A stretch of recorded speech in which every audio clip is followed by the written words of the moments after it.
ক্ষুদ্রতম সংখ্যা লিখে প্রতি একজনের নাম লিখে সাথীকে তার আগের সংখ্যাটি লিখতে বলবে। 5 অঙ্কের ক্ষুদ্রতমকে কি করতে হবে? পাঠাতে হবে। তাহলে ক্ষুদ্রতম সংখ্যা লেখার সময় তারা 5 অঙ্কের ক্ষুদ্রতম লিখে সব শূন্য। তাহলে এর আগে কত পাঠাতে হবে? 1। 1 যদি আমরা না বসিয়ে দিই তাহলে কিন্তু এর মূল্য থাকবে না। তাহলে আমরা 1 আগে বসিয়ে দিলাম। 5 অঙ্ক, 5টি অঙ্ক লাগবে। একটি অঙ্কতে বসিয়ে দিলাম, তাহলে কয়টা শূন্য? 5টা শূন্য বসবে না। এইখানে কিন্তু আমাদের অনেক শিক্ষা ভুল করে থাকে। তাহলে এখানে আমাদের 4টি শূন্য বসবে। 4টি শূন্য বসলে তাহলে কয়টা হলো? 5 অঙ্ক হলো। 1 2 3 4 5 বলছে সাথীকে তার আগের সংখ্যাটি লিখতে বলুন। এখন এই সংখ্যাটি থেকে আগের সংখ্যাটি বের করতে হলে কি করতে হবে?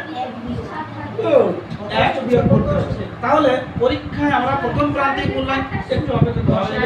ক্লাস করে যখন প্রথম প্রান্তিক মূল্যায়ন পরীক্ষায় এই বহু নির্বাচনী প্রশ্নে যখন কোন শিক্ষার্থী এই প্রশ্নটা করতে পারবে সে কিন্তু বুঝতে পারবে।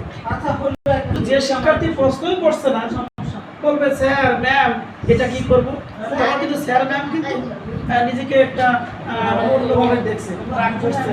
তুমি ক্লাসে শেখো না, বিভিন্ন অ্যাঙ্গেলে বলছে।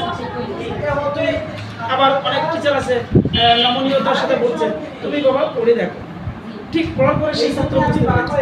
তাহলে আগে কি করতে হবে? প্রশ্নটা আগে পড়তে হবে। তাহলে সাথীকে কি বললো? আগের সংখ্যাটি লিখতে বলছে। এখন আমরা 1 কি করব? বিয়োগ করব। 1 বিয়োগ করি। 1 আর কত হলে কি বলবো? 10। 9 হাতে রইল 1। 1 আর কত হলে 10? 9 হাতে রইল 1। 1 আর কত হলে 10 হয়? 9 হাতে রইল 1। 1 আর কত হলে 10 হয়? 9 হাতে রইল 1। 1 আর 0 বাম পাশে আমরা জানি বসে না। তাহলে এই যে অঙ্কটি হলো বা এই যে সংখ্যাটি হলো তাহলে আমরা কত লিখব? 91,999। তাহলে 9,999 আমরা ঠিক ছিল। আমরা বুঝতে পেরেছি।